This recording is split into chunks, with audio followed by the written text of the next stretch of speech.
I'm a woman and I'm 34 years old. When I was 13 years old, I spent the night at my friend Lily's house. Her house was in a somewhat sketchy neighborhood not far from our middle school.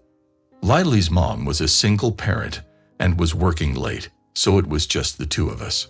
Her mom had stocked the house with lots of junk food and allowed us to watch as many movies as we wanted on demand. Since it was still daylight, we decided to take a walk down to the pond and the park, which was only a couple of blocks away from her house. On our way back, when we were only 1 or 2 houses away, a car came up behind us. I didn't know who this person was, but Lily did. She said it was her neighbor John, who lived right next door. John, as far as I can remember, looked much older, maybe in his early 50s. He had a kind of grayish beard and always wore a baseball cap.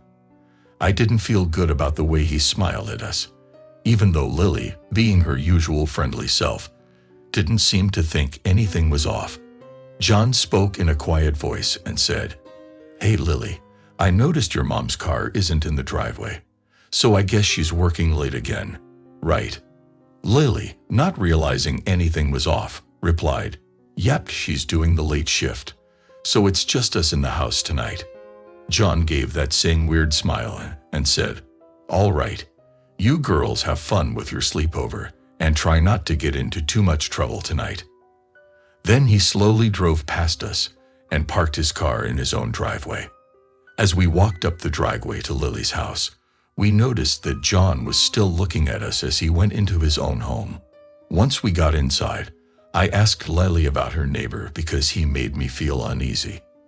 Lily agreed that he was a bit creepy, but she didn't think he was a danger.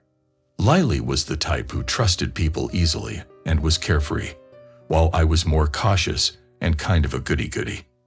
We made a pizza, gathered snacks, watched some movies, and chatted with our friends on AIM. Later, it was close to midnight, maybe even 1 a.m., but Lily's mom still wasn't back home. We were starting to drift off to sleep in our sleeping bags in the living room. The TV was on, playing a scary movie in the background. All of a sudden, Lily muted the TV and spoke quietly. She said, "I think I saw the motion detection light in the backyard go on and off."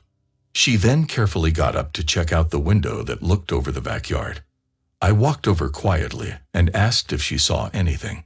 She didn't see anything at first, but after a while, we saw the light come on again. We did our best to see outside, but it was tough. Lily decided to go down to the basement to see if she could get a better look through one of the windows down there. We walked down to the basement stairs, being careful not to trip in the darkness. We didn't want to turn on the lights just in case someone or something outside could see us. It was strange to see Lily taking things so seriously because she was usually the more relaxed friend. Maybe all those interactions with John had finally made her more cautious. Thankfully, the door was locked with a deadbolt, but still, we were very scared. Lily spotted a baseball bat on the sofa and slowly moved closer to the door. I whispered to her that we should leave and maybe call her mom or the police, but Lily carefully lifted a corner of the blinds on the door's window. The person on the other side was still trying to open the door. Lily pulled up the blinds, and guess who we saw? It was her neighbor John. We both screamed when we saw him.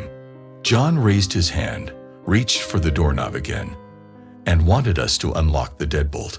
I grabbed Lily's arm and told her to dial 911 right away. I yelled that we were calling the police immediately and he better leave. John glared at us, then stepped back from the door. He quickly looked to the right, then turned and ran to his backyard. Lily and I rushed upstairs, and that's when her mom came into the house. She asked us why we were in the basement, and we both quickly told her what had happened with John. Lily's mom immediately called the police.